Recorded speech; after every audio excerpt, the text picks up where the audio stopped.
नमस्कार dear student, मैं हूं राजेश और आप देख रहे हैं learning SS with Rajesh YouTube channel. Dear student, I hope कि आप अपने आरआरबी ग्रुप डी की तैयारी अच्छे से कर रहे होंगे और आप अपने नौकरी लेने को लेकर दृढ़ संकल्प होंगे। चलिए आज शुरू करते हैं हम आज का हमारा काम, जिसमें हम आरआरबी ग्रुप डी से एक्सपेक्टेड क्वेश्चन विद एक्सप्लेनेशन जानेंगे, ताकि आप अपने विषय की तैयारी रूट के साथ कर सकें, यानी बिल्कुल गहराई से कर सकें। चलिए, जैसा कि हमने ज्योग्राफी में पढ़ा है कि किसी भी देश में या विश्व में हमने देखा है कि टॉपोग्राफी जो है, भूमि की जो बनावट है, वो 3 प्रकार से हो सकती है। हमने जाना पर्वत, पठार और मैदान। हमने पर्वत, पठार और मैदान में जाना है कि पर्वतों के बारे में कई बार एग्जाम में प्रश्न पूछा जाता है। तो चलिए, पर्वतों में सबसे पहले हमने ये जाना है कि पर्वत 3 प्रकार के होते हैं। कक्षा 6 एनसीईआरटी में आपने पढ़ा होगा। तो जिसमें हम जानेंगे सबसे पहले ब्लॉक पर्वत। हमने जाना कि जब पर्वतों का किनारे वाला हिस्सा उभरा हुआ और बीच में हिस्सा धंसा हुआ होता है, ऐसे पर्वतों को ब्लॉक पर्वत कहा जाता है। अब परिभाषा नहीं, एग्जाम्पल एग्जाम में आते हैं कि इनमें से कौन सा पर्वत ब्लॉक पर्वत का एग्जाम्पल है। हमने जाना कि कई बार तो यही पूछ लिया जाता है कि ये क्या है, अर्थात जैसे कि हमने एग्ज़ाम में देखा है, एसएससी एचएसएससी में पूछा गया है कि ये ब्लॉक पर्वत, उसमें पूछा गया है कि जो ब्लैक फॉरेस्ट क्या है। ब्लैक फॉरेस्ट आई होप कि आप भी समझ रहे होंगे कि ब्लैक फॉरेस्ट तो एक वनों का नाम होना चाहिए, लेकिन हमने जाना है कि ब्लैक फॉरेस्ट जो है वो जर्मनी के ब्लॉक पर्वतों को कहा जाता है। जर्मनी के ब्लॉक पर्वत हैं ब्लैक फॉरेस्ट। उसके बाद पूछा गया क्वेश्चन है सॉल्ट रेंज क्या है। सॉल्ट रेंज, आप क्या पता ये सोचें कि ये खारे पानी की झीलों की एक श्रृंखला है या फिर जहां पर नमक पाया जाता है, लेकिन सॉल्ट रेंज जो है वो पाकिस्तान की ब्लॉक पर्वत श्रृंखला है। सॉल्ट रेंज, आई होप कि जो इम्पोर्टेंट पॉइंट आपको समझ आए। उसके बाद दूसरा उदाहरण है अवशिष्ट पर्वत। अवशिष्ट पर्वत पर्वतों का दूसरा उदाहरण, दूसरा प्रकार है। हमने जाना कि अवशिष्ट पर्वत जो है वो अपर्दन श्रृंखला, अपर्दन क्रिया के कारण, यानी चट्टानों में कटाव की वजह से बनते हैं। चट्टानों में कटाव होता रहता है और वो जब पर्वत बनते हैं तो उन्हें अवशिष्ट, रेजिडुअल माउंटेन कहा गया है। अब रेजिडुअल माउंटेन का एग्जाम्पल कई बार पूछा गया है कि विंध्याचल पर्वत श्रेणी जो है, विंध्याचल पर्वत श्रेणी जो, और सतपुड़ा पर्वत श्रेणी जो है, सतपुड़ा, ये दोनों पर्वत श्रेणियाँ आपको पता है, विंध्याचल और सतपुड़ा। मध्य प्रदेश की महत्वपूर्ण पर्वत श्रृंखलाएं हैं जो कि अवशिष्ट पर्वत का उदाहरण है। उसके बाद नीलगिरी की पर्वत श्रेणियाँ, दक्षिण की जो नीलगिरी की श्रेणियाँ हैं, नीलगिरी, वो भी एक अवशिष्ट पर्वत का उदाहरण है। उसके बाद हमने पढ़ा है कि गैसा एवं बूटा, अमेरिका की गैसा एवं बूटा की जो पर्वत श्रेणियां हैं वो भी अवशिष्ट पर्वत का उदाहरण है। आई होप कि आपको समझ आया होगा। चलिए आगे बढ़ते हैं। वलित पर्वत, इम्पोर्टेंट, वेरी वेरी इंपॉर्टेंट। कई बार एग्जाम में वलित पर्वत से आता है कि भारत का जो हिमालय पर्वत श्रृंखला है वो वलित पर्वत श्रृंखला है। आपको पता है ना कि अपर भूमि की आंतरिक क्रियाओं के कारण चट्टानों में वलय पड़ जाते हैं, जिसकी वजह से वलित पर्वतों का निर्माण होता है, मोड़दार पर्वतों का निर्माण होता है, और हिमालय ऐसा ही वलित मोड़दार पर्वत है। उसके बाद हमने जाना कि रॉकी पर्वत श्रृंखला जो है, रॉकी पर्वत श्रृंखला नॉर्थ अमेरिका की अवशिष्ट पर्वतों का उदाहरण है। अब आपसे ये भी पूछा जा सकता है कि रॉकी पर्वत श्रृंखला किस महाद्वीप में है, आप बताएंगे उत्तर अमेरिका में है। उसके बाद एंडीज पर्वत श्रृंखला कई बार रिपीटेड होती है कि एंडीज पर्वत श्रृंखला जो है वो साउथ अमेरिका की, यानी दक्षिणी अमेरिका की जानी मानी पर्वत श्रृंखला है, जो कि वलित पर्वतों का उदाहरण है। और ये भी पूछा जाता है कि विश्व की सबसे लंबी पर्वत श्रृंखला कौन सी है, लंबी, आप बताएंगे एंडीज। और यह पूछा जाए तो जब सबसे ऊंची पर्वत श्रृंखला, आपको पता है हिमालय जो है सबसे विश्व की सबसे ऊंची पर्वत श्रृंखला है, जिसमें हमने पढ़ा माउंट एवरेस्ट शामिल है। आज हम माउंट एवरेस्ट के बारे में भी पढ़ेंगे। चलिए आगे बढ़ते हैं। आई होप कि आपको ये पॉइंट, हिमालय, एंडीज, उसके बाद एक और है एटलस, रॉकी एंडीज के बाद एटलस भी जो है वो जाना माना वलित पर्वत का उदाहरण है, जो कि अफ्रीका में है, अफ्रीका। और अगला उदाहरण है यूराल। यूराल जो है वो अगला किसका उदाहरण है? वलित पर्वत का, यूराल। यूराल पर्वत जो श्रृंखला है वो यूरोप को एशिया से अलग करती है। यूराल पर्वत श्रृंखला ये भी वलित पर्वत का उदाहरण है। आई होप कि आपको ये पॉइंट समझ आ गया है। आगे बढ़ते हैं हम। घास के मैदान, हमने ये कक्षा 7 एनसीईआरटी में पढ़ा था कि घास के मैदान दो प्रकार के हैं, उष्णकटिबंधीय और शीतोष्ण कटिबंधीय। आपको ये तो पता ही है कि विश्व में 3 प्रकार के टेम्परेचर जोन हैं। हमने पढ़ा था कि बीच का जो टेम्परेचर जोन है कर्क रेखा और मकर रेखा के बीच का, उसे उष्णकटिबंधीय जोन कहा जाता है, जिसे टॉरिड जोन कहा जाता है। कौन सा जोन? टॉरिड, उष्णकटिबंधीय। तो यानी जहाँ पर टेम्परेचर कुछ हाई होता है, ऐसे जगहों पर जो पाए जाने वाले घास के मैदान हैं उन्हें उष्णकटिबंधीय घास के मैदान कहेंगे। और वो कहाँ पर है? आपने जाना कि सवाना, सबसे पहले तो आपसे यही पूछा जा सकता है कि इनमें से कौन सा घास का मैदान उष्णकटिबंधीय है और कौन सा शीतोष्ण कटिबंधीय है। तो आप जानेंगे सवाना। सवाना जो घास का मैदान, फिर ये पूछा जाएगा कहाँ पर स्थित है। अफ्रीका का जो है, अफ्रीका महाद्वीप का जो जाना माना घास का मैदान है और उष्णकटिबंधीय मैदान है वो सवाना है। याद करने के लिए ट्रिक है कि अफ्रीका में आपके दोस्त रहते हैं, वहाँ पर उन्होंने पार्टी की है और वो पार्टी में कह रहे हैं कि सब आना, क्या आना? सब आना भाई साहब पार्टी में। और सवाना घास का मैदान कहाँ पर है? फिर आपके दोस्त अफ्रीका में रहते हैं, तो वो अफ्रीका में है। उसके बाद कंपोस। कंपोस जो है वो ब्राज़ील, अमेरिका महाद्वीप का देश ब्राज़ील है, जो ब्राज़ील के लोग कंपास बहुत यूज करते हैं। मैथ में आपने भी यूज की होगी कंपास, और कंपास ब्राज़ील में भी बहुत ज़्यादा यूज करते हैं। कंपास घास का मैदान वहाँ पर है। उसके बाद लानोस।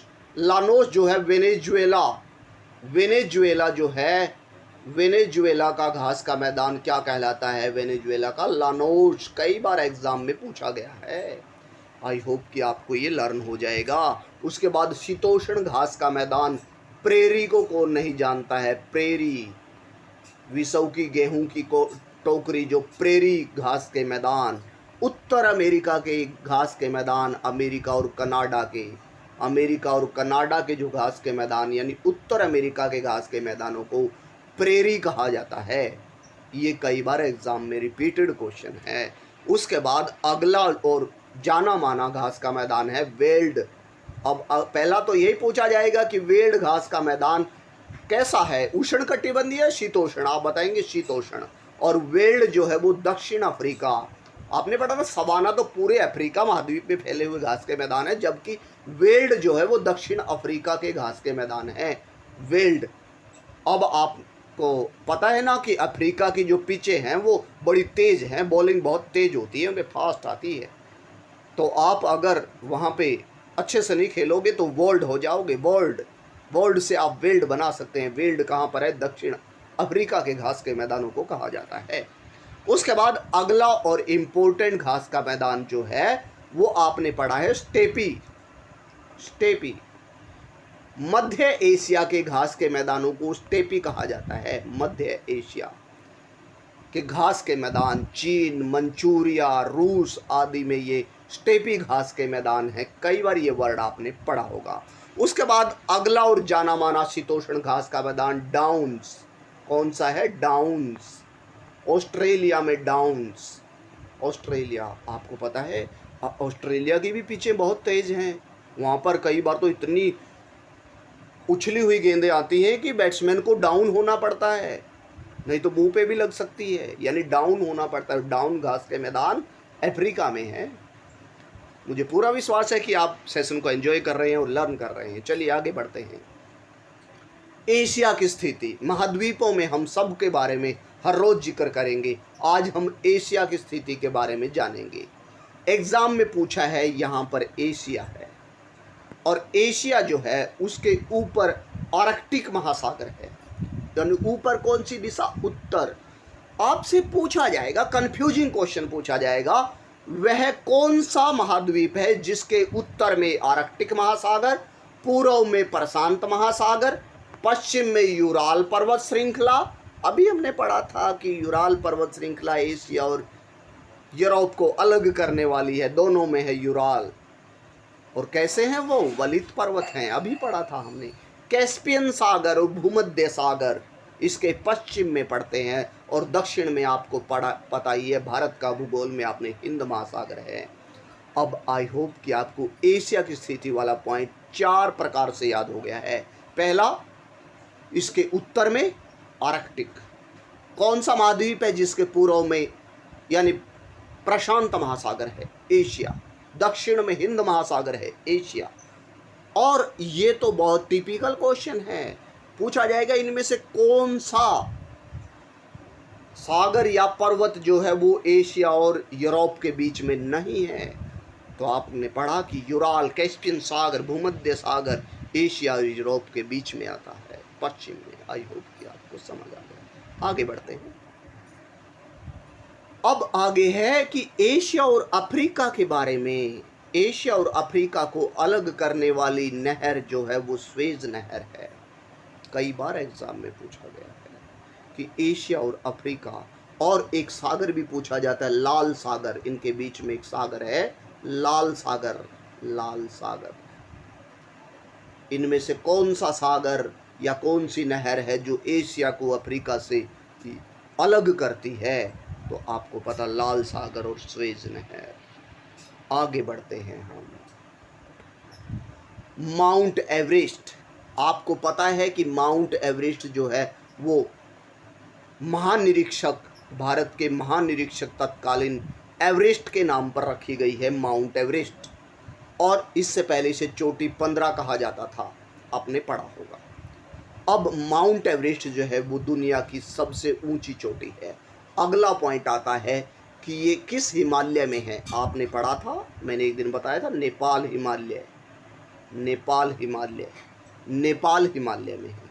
आप कई बार कंफ्यूज होते हैं कि ये भारत की सबसे ऊंची चोटी, नहीं, ये नेपाल में पड़ती है, इसलिए विश्व की सबसे ऊंची चोटी है। भारत की सबसे ऊंची चोटी K2 है। आगे बढ़ते हैं कि हमने पढ़ा कि इसे तिब्बत में कोमोलंगमा कहा जाता है। किस में कहा जाता है? तिब्बत में माउंट एवरेस्ट को क्या कहा जाता है? कोमोलंगमा, बर्फ की देवी। और जबकि इसे नेपाल में सागर माथा कहा जाता है। कहाँ पर कहा जाता है? नेपाल में सागर माथा कहा जाता है। और नेपाल की राजधानी काठमांडू आप जानते हैं। और सागर माथा ब्रह्मांड की देवी कहते हैं। वो सागर माथा का मतलब उनका है ब्रह्मांड की देवी, माउंट एवरेस्ट को कहा जाता है। उसके बाद आपको ये तो पता ही है कि तेंजिंग नोर्गे और एडमंड हिलेरी 2 पर्वतारोही हैं जिन्होंने सबसे पहले, एडमंड हिलेरी और तेंजिंग नोर्गे जो हैं वो सबसे पहले माउंट एवरेस्ट पर चढ़ने वाले पर्वतारोही हैं। उसके बाद हमने जाना था कि जुंको तुबई जो है जापान की महिला, जुंको तुबई जो है महिला, पहली महिला है जो माउंट एवरेस्ट पर चढ़ी हैं। और आपके एग्ज़ाम में 100 बार रिपीटेड है कि भारत की महिला कौन है जो माउंट एवरेस्ट पर चढ़ी है? बछेंद्री पाल। बछेंद्री पाल जो हैं वो भारत की पहली महिला हैं। उसके बाद आपने ये भी पढ़ा होगा कि फू दोरजी जो हैं, फू दोरजी पहले व्यक्ति हैं जो कि बिना ऑक्सीजन के माउंट एवरेस्ट पर चढ़े हैं। बिना ऑक्सीजन के माउंट एवरेस्ट पर चढ़े हैं। चलिए आगे बढ़ते हैं हम। पामीर का पठार। आपको पता है कि पामीर का पठार एशिया में सबसे ऊंचा पठार है, जिसके कारण इसे विश्व की छत कहा जाता है, विश्व की छत। तो आई होप कि कई बार एग्जाम में पूछा जाता है विश्व की छत के नाम से कौन सा पठार इनमें से फेमस है, आपसे पूछा जाएगा। ऑप्शन मिलेंगे, पामीर का पठार, दक्कन का पठार, छोटा नागपुर का पठार, तो आप बताएंगे पामीर का पठार। उसके बाद एशिया महाद्वीप में पेगांग झील जो है वो सबसे ऊंचाई पर स्थित खारे पानी की झील, पेगांग झील खारे पानी की सबसे ऊंचाई पर स्थित झील, ऊंचाई पर स्थित करीब 4200 के करीब मीटर ऊंचाई पर स्थित है ये पेगांग झील, लद्दाख और तिब्बत एरिया में। चलिए आगे बढ़ते हैं। यूनेस्को, हमने कल ही पढ़ा था कि यूनेस्को, डियर स्टूडेंट यदि आप मेरे यूट्यूब चैनल पर नए हैं तो पहले वाली वीडियोस देख सकते हैं, प्लेलिस्ट में आपको मिल जाएंगी। यूनेस्को जो है, यूनेस्को की स्थापना 1946 नवंबर 1946।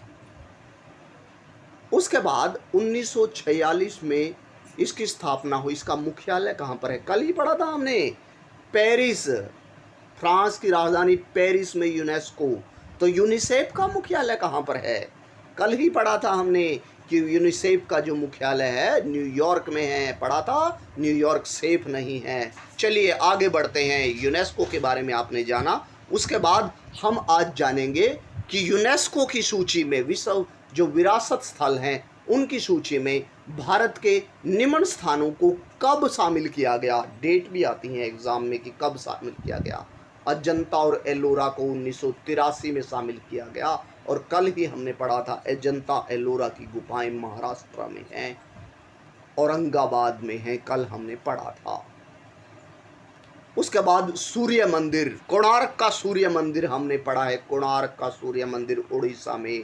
कोणार्क सूर्य मंदिर कौन नहीं जानता है, उड़ीसा में है। आपसे ये भी पूछा जा सकता है कि कोणार्क का सूर्य मंदिर कहाँ पर है, आप बताएंगे कोणार्क उड़ीसा में है सूर्य मंदिर। और कब शामिल किया गया था? 1984 में, 1984 में। उसके बाद काजीरंगा राष्ट्रीय उद्यान असम में है। कहाँ पर है? असम में। 1985 में इसे शामिल किया गया था यूनेस्को की विरासत स्थल सूची में। उसके बाद हम्पी, 1986 में हम्पी, जो कि विजयनगर साम्राज्य की राजधानी, कर्नाटक में है हम्पी आजकल, कर्नाटक में हम्पी, विजयनगर साम्राज्य की राजधानी हम्पी। हम्पी के अवशेष बड़े फेमस हैं। तो कब शामिल किया? 1986 में। उसके बाद सुंदरवन नेशनल पार्क, एक दिन हमने जिक्र किया था 1987 में, जिसे विश्व विरासत स्थल में शामिल किया गया है। सुंदरवन नेशनल पार्क जो है कि जो बंगाल टाइगर के लिए बड़ा फेमस है। चलिए आगे बढ़ते हैं। सांची का स्तूप, मध्य प्रदेश, 1989 में इसे शामिल किया गया था। 1989 में सांची का स्तूप मध्य प्रदेश में है, जिसे विश्व विरासत स्थल यूनेस्को में शामिल किया गया था। और 2003 में शामिल की गई थी भीमबेटका की गुफाएं। कक्षा 6 एनसीईआरटी में पढ़ा था कि प्राचीन काल के शैल चित्रों के लिए प्रसिद्ध भीमबेटका की गुफाएं। आपसे ये भी पूछा जा सकता है कि भीमबेटका की गुफाएं क्यों फेमस हैं, आप बताएंगे शैल चित्रों के लिए फेमस हैं। और 2003 में इसे यूनेस्को की सूची में शामिल किया गया था विरासत स्थल में। आई होप कि आपको समझ आ गया है। आगे बढ़ते हैं। ऑस्कर पुरस्कार, शुरुआत 1929 फरवरी के महीने में दिए जाते हैं ऑस्कर पुरस्कार। अमेरिका में दिए जाते हैं ऑस्कर पुरस्कार, अमेरिका में दिए जाते हैं ऑस्कर पुरस्कार। और अमेरिका की संस्था जो अवार्ड के लिए है उसके द्वारा दिए जाते हैं। और क्वेश्चन है जो रिपीटेड क्वेश्चन आता है कि विश्व में ऐसे व्यक्ति का नाम बताइए जो कि ऑस्कर और नोबेल पुरस्कार जीतने वाले, दोनों जीतने वाले हैं। ऑस्कर भी जीता उन्होंने और नोबेल भी जीता है उन्होंने। आप बताएंगे जॉन बर्नार्ड शॉ ने दोनों पुरस्कार जीतने वाले एकमात्र विश्व के पुरस्कार धारक हैं जिन्होंने ऑस्कर भी जीता है, नोबेल भी जीता है। उन्होंने नोबेल जीता है, साहित्य का नोबेल जीता है जॉन बर्नार्ड शॉ ने, और ऑस्कर उन्होंने फिल्मों के लिए मिला है। चलिए आगे बढ़ते हैं भारत की तरफ। ऑस्कर पुरस्कार 1929 अभी आपने पढ़ा, शुरुआत हुई। भारत से पहले ऑस्कर पुरस्कार विजेता कौन है? आपने पढ़ा है कि पहले ऑस्कर पुरस्कार विजेता भानु अथैया हैं, भानु अथैया। HSSC का रिपीटेड क्वेश्चन है, भानु अथैया। और 1958 में उन्हें ये पुरस्कार मिला है।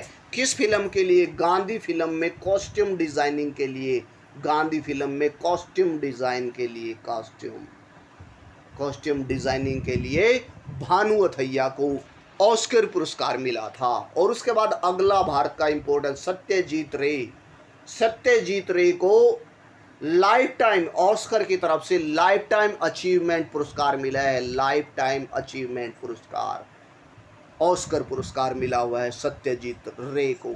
आई होप कि ऑस्कर के बारे में जो तथ्य आपको समझ आए होंगे। चलिए आगे बढ़ते हैं आज के अंतिम पॉइंट की तरफ। भारतीय राष्ट्रीय कांग्रेस के महत्वपूर्ण सम्मेलन। आपने जाना कि कांग्रेस की स्थापना 1885 में हुई थी बंबई में, 1885 में, और उस समय इसमें 72 प्रतिनिधि शामिल थे।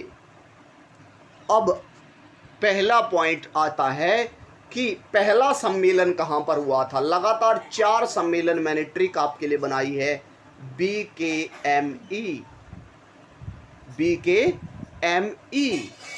यहां पर BKMI भी लिख सकते हैं आप, BKMI, बंबई, कोलकाता, मद्रास और इलाहाबाद। बंबई, कलकत्ता, मद्रास और इलाहाबाद 4 पहले कांग्रेस के लगातार कंजिकेटिव जो हैं सम्मेलन हुए हैं, सभा हुई हैं। अब अगला इम्पोर्टेंट प्रश्न, बंबई जो है उसमें सबसे पहले कौन? व्योमेश चंद्र बनर्जी, व्योमेश चंद्र पूछा जाता है, WC बनर्जी पहले कांग्रेस के अध्यक्ष, कई बार एग्जाम में पूछा गया है, व्योमेश चंद्र बनर्जी। दूसरे दादाभाई नौरोजी, दूसरे कौन बने? दादाभाई नौरोजी। और तीसरे सम्मेलन में जो मद्रास में पहले मुस्लिम अध्यक्ष कौन थे कांग्रेस के? बदरुद्दीन तैयब जी, बदरुद्दीन तैयब जी। अब जमाना गया, ये पूछा जाएगा बदरुद्दीन तैयब जी जो पहले मुस्लिम अध्यक्ष थे वो किस सम्मेलन के दौरान बनाए गए थे, यानी डीपली क्वेश्चन आने लगे हैं। अगला और चौथे में आपने पढ़ा इलाहाबाद में जो सम्मेलन हुआ था, पहले अंग्रेज अध्यक्ष बनाए गए थे वहां पर जॉर्ज यूल। आई होप कि आपको समझ आ गया है। उसके बाद 12वां जो है कांग्रेस का सम्मेलन 1896 में कलकत्ता में हुआ। और यह इंपॉर्टेंट क्यों है कि इसमें पहली बार वंदे मातरम गीत गाया गया था, वंदे मातरम गीत गाया गया था। और किसकी अध्यक्षता में? रहमतुल्लाह सयानी की अध्यक्षता में ये हुआ था। उसके बाद अगला पॉइंट है 22वां जो है वो भी कलकत्ता में हुआ था सम्मेलन, 22वां। अब ये फेमस क्यों है? क्योंकि दादाभाई नौरोजी इसकी अध्यक्षता कर रहे थे। दादाभाई नौरोजी, उन्होंने पहली बार पूर्ण यानी स्वराज शब्द का यूज किया था कलकत्ता में। दादाभाई नौरोजी ने स्वराज शब्द का पहली बार यूज किया था, स्वराज, जो कि बाल गंगाधर तिलक ने कहा था स्वराज मेरा जन्मसिद्ध अधिकार है। 23वां जो सम्मेलन हुआ था 1907 में, आपने पढ़ा था कि जिसमें कांग्रेस का सूरत में विभाजन हो जाता है। सूरत में, ये कई बार रिपीटेड क्वेश्चन है कि कांग्रेस का विभाजन किस सम्मेलन के दौरान हुआ? सूरत में 1907 में।